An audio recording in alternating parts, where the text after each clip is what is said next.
Hello. So we've designed some different Smartipresence robots for you to 3D print yourself.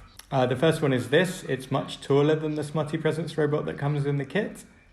It's 13 inches tall or 340 millimeters. Otherwise it's the same. It moves around the same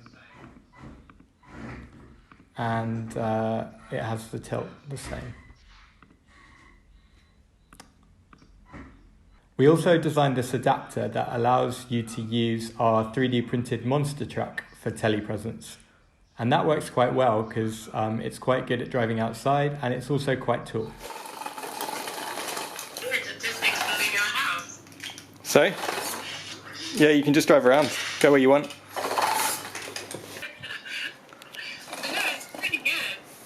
I also realised that we could use Smartipresence to give anyone you want a driver's eye view of your model railway layout. So I made this little engine that works on the wooden track that comes from Brio or IKEA.